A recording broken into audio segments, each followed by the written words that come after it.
Olá, irmãos, a paz do Senhor seja com todos vocês. No estudo de hoje nós vamos falar sobre a plenitude dos gentios, assunto este que está conectado com as duas casas de Israel, com o chamamento dos gentios e dos judeus. Eu sei que vocês já leram este texto em Romanos 11, mas hoje nós vamos contribuir para um maior entendimento e esclarecimento para vocês das promessas que Deus fez a Abraão, Isaque e Jacó.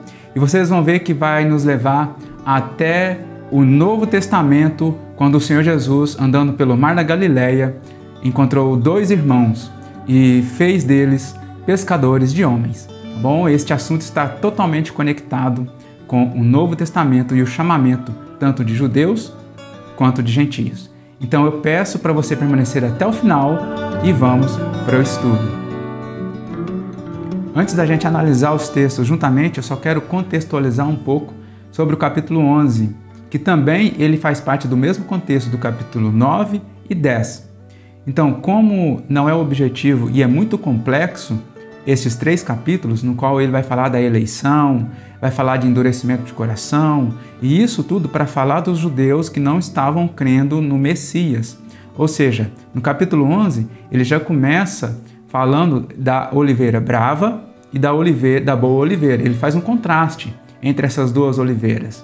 Que nos profetas a gente encontra também essa expressão zambujeiro, que é a oliveira brava.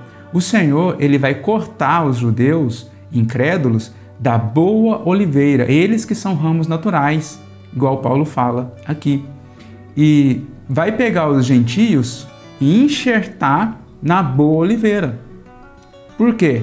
Porque os gentios, na sua totalidade, estavam recebendo o evangelho com mais facilidade. E os judeus, por sua vez, a maioria dos judeus, a massa, a totalidade, não estava recebendo, aceitando o evangelho do Senhor Jesus. Então, o Senhor Deus, ele cortou, ele está podando os ramos naturais da boa oliveira e enxertando a oliveira brava. Então, esse é um contexto muito complexo, o qual Paulo vai falar da eleição da graça, e que essa eleição da graça, irmãos, ela está condicionada à presciência de Deus, tá bom? Então, tudo que ele anteveio, ele teve o conhecimento antecipado de todas as coisas como sendo o próprio Criador e trouxe as coisas à existência, ele, através da sua presciência, soube quem podia ser apto para receber o evangelho, ou seja, essas obras que Paulo fala, tanto em Efésios, essas boas obras, que Deus criou de antemão, é sobre essas boas obras que nós somos eleitos, é nas obras da fé, não nas obras da lei. É um contraste. As boas obras que o Senhor Deus preparou de antemão para que nós andássemos nelas, é essas obras que vai fazer a nós confirmarmos a nossa eleição. Deus chama e nós confirmamos a eleição através das boas obras. Diferente das obras da lei, que seriam herdeiros da promessa, mas é pela lei da fé, ou seja, é pela pregação da fé. Então esse é um assunto já bastante complexo e eu já me estendi um pouco. Nós vamos começar a ler então Romanos 11, a partir do verso 25. Então vamos lá. Verso 25. Porque não quero, irmãos, que ignoreis este mistério, para que não sejais presumidos em vós mesmos, para não tirarem conclusões de si mesmo, Que veio o endurecimento em parte a Israel, até que haja entrado a plenitude dos gentios. Esse verso é muito importante, olha essa frase, plenitude dos gentios, até entrar a plenitude dos gentios. A palavra plenitude é pleroma, e ela significa aquilo que é ou tem sido preenchido. É tudo que é ou tem sido preenchido, ou seja, aquilo que enche ou com o qual algo é preenchido. A palavra pleroma é completo, terminado, acabado, não tem nada em falta. Essa palavra ela é muito importante porque quando nós formos lá para Gênesis 48, a gente vai visitar o evento de novo que Jacó vai abençoar José e vai abençoar também Efraim e Manassés. vai aparecer essa mesma expressão, só que porém em hebraico. Tanto no hebraico, tanto no grego, essa palavra plenitude é uma só, é o mesmo sentido de estar cheio e completado. Cada um, porém, no seu idioma, mas o sentido da palavra é o mesmo.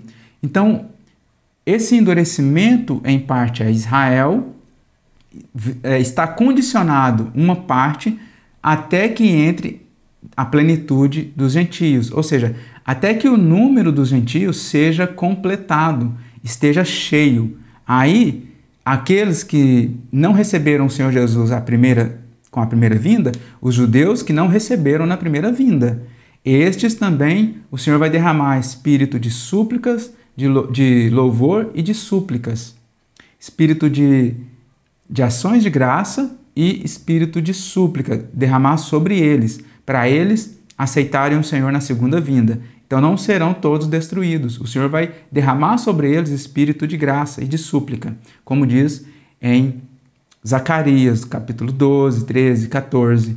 Basicamente no capítulo 14 vai falar desse espírito, derramamento do espírito sobre os judeus que não aceitaram na primeira vinda. Então a palavra plenitude é aquilo que está completo, terminado, aquilo que está cheio.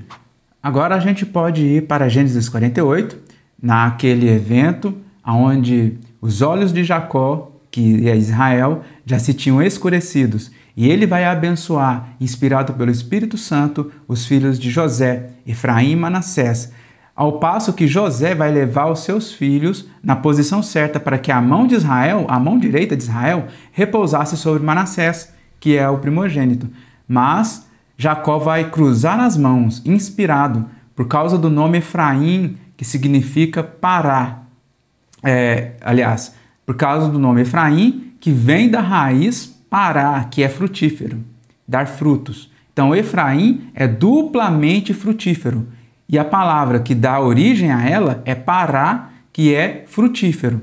Então, Jacó, entendedor e guardou as promessas de Deus, e Deus foi ampliando essas promessas, e ele, conhecedor de todas essas coisas, das quais o Senhor mesmo apareceu para ele várias vezes, dizendo que, confirmando todas as bênçãos que tinha feito para Abraão e depois para seu pai Isaque, ele guardou todas essas visões e todas essas palavras do Senhor, ele guardou e agora ele está passando para frente. Ou seja, a descendência de Efraim haveria de um dia alcançar as nações.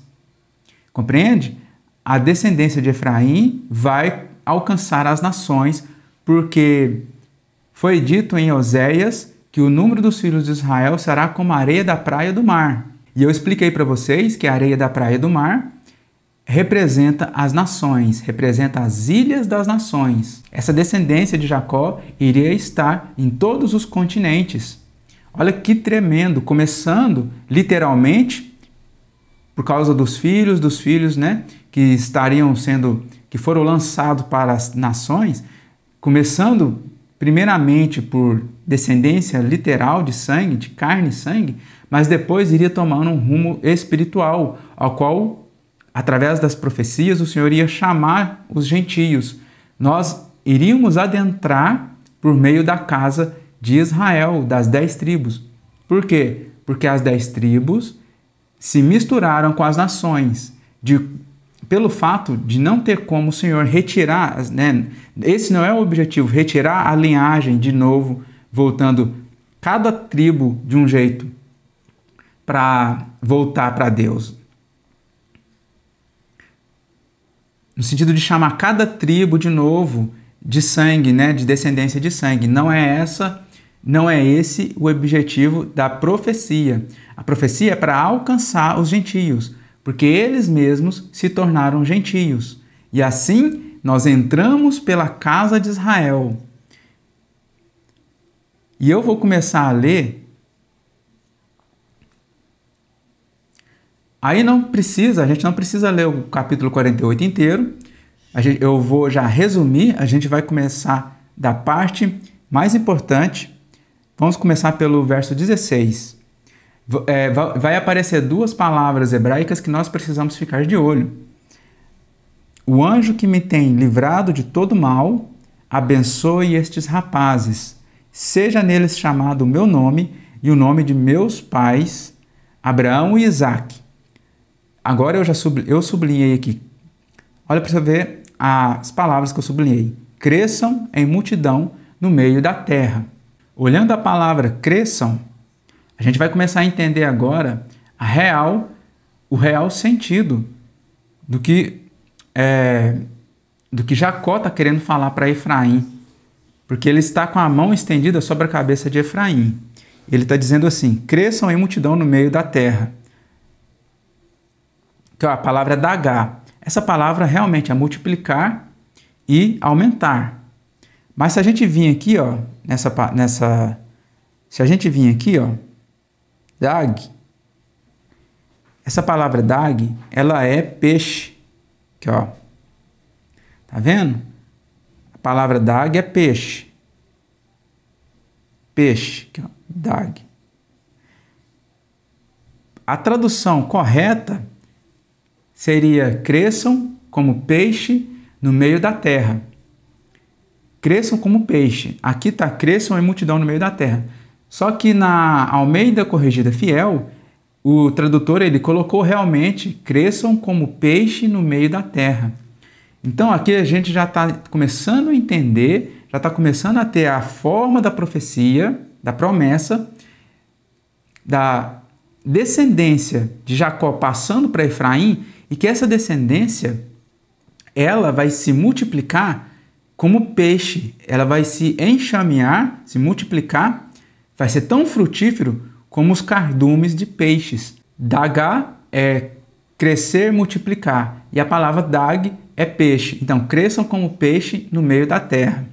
Aí, continuando, e disse José a seu pai, não assim, meu pai, pois o primogênito é este, põe a mão direita sobre a cabeça dele. Agora, olha para você ver o verso 19. Mas seu pai o recusou e disse, eu sei, meu filho, eu o sei. Também ele será um povo, também ele será grande. Ó, Efraim e Manassés, eles vão se tornar não só uma tribo. Manassés, ele vai se tornar uma meia tribo, ele vai se dividir em dois, uma parte do norte, uma parte mais para o centro, e Efraim vai se tornar um reino. Ele vai se tornar a capital, né, o cabeça do reino do norte. Então, olha para você ver, olha aqui, ele também será um povo, Manassés ele vai ser um povo, também ele será grande. Contudo, o seu irmão menor será maior do que ele. Ó, olha para você ver, sempre o filho mais novo, ele está alcançando a primogenitura. Semelhantemente, Ismael foi o primeiro filho de Abraão, foi o filho da carne, porque ele nasceu da vontade de Sara e de Abraão, não foi da vontade do Senhor, não foi por promessa, não foi o filho da promessa. Aí veio Jacó e Esaú.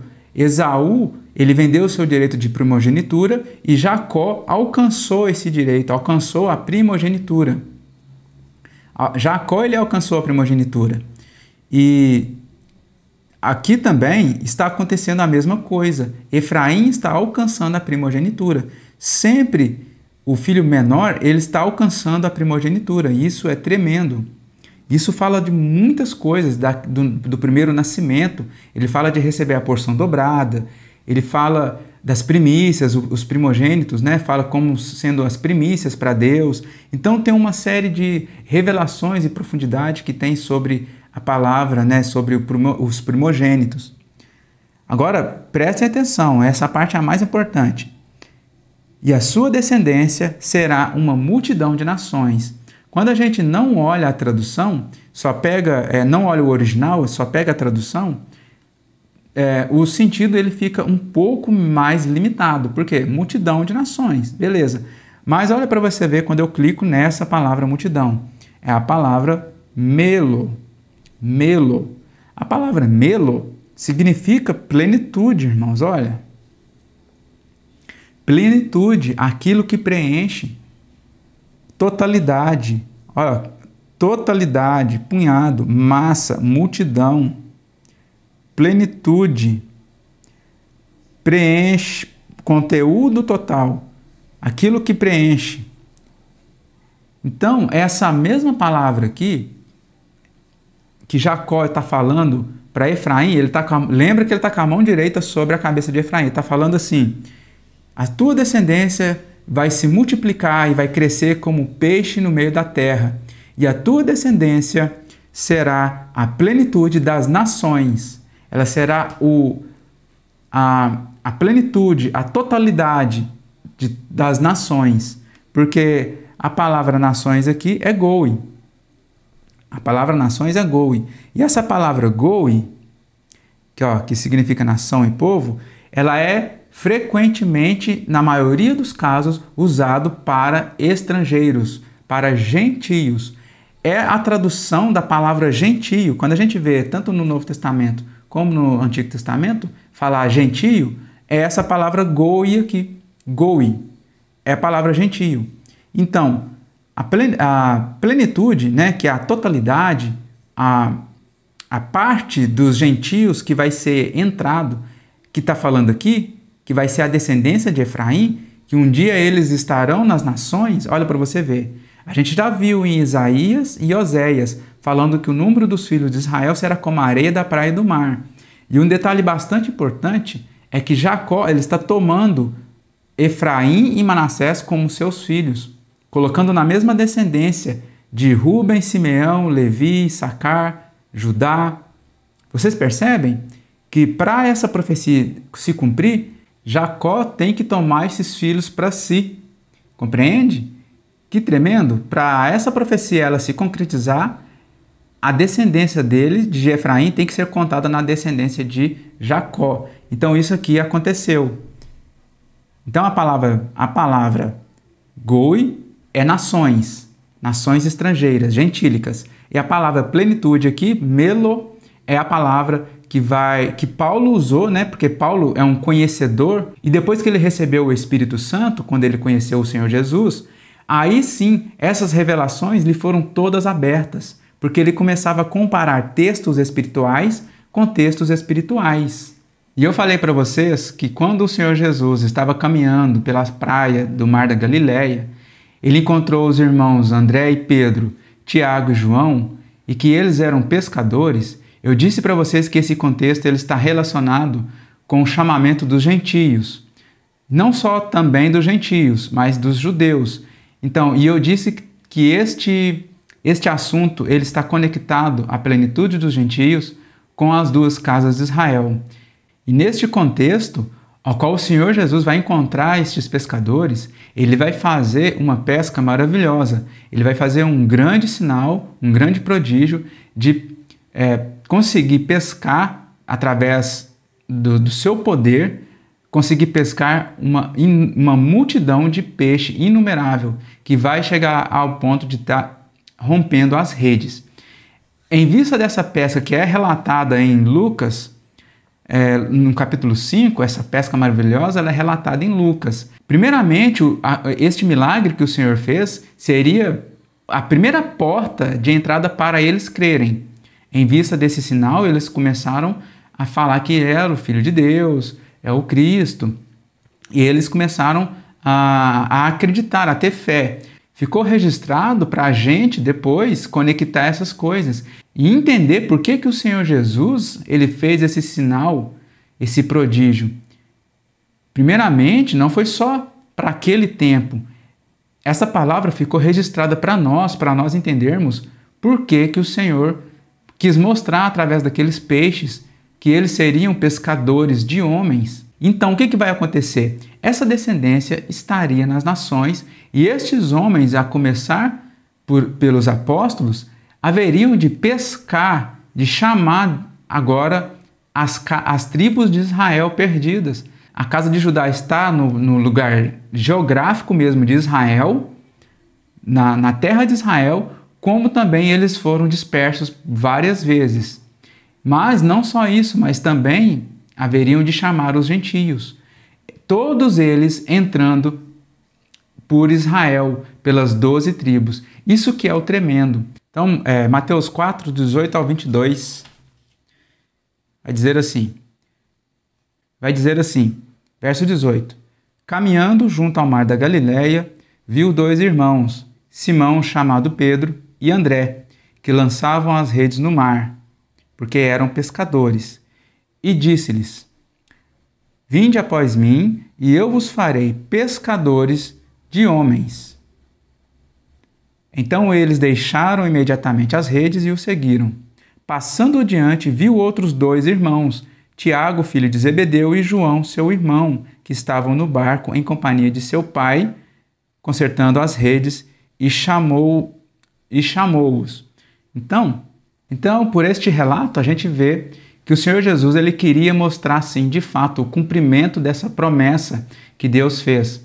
Ele quis mostrar esse cumprimento de todas essas profecias aos quais iriam recair sobre Efraim, e que de Efraim iria recair sobre as nações, a sua descendência iria dispersar sobre as nações. O Senhor Jesus, com a missão de juntar novamente o povo, a plenitude dos gentios, veio chamar os judeus e veio chamar os gentios para fazerem parte de Israel segundo o Espírito. Eu agradeço por vocês terem permanecido até o final. Se vocês tiverem gostado, deixe um gostei. Se não tiverem inscrito, considere também inscrever no canal, para que o YouTube possa enviar as notificações. Então, fiquem todos na paz do Senhor e até o próximo estudo. Shalom!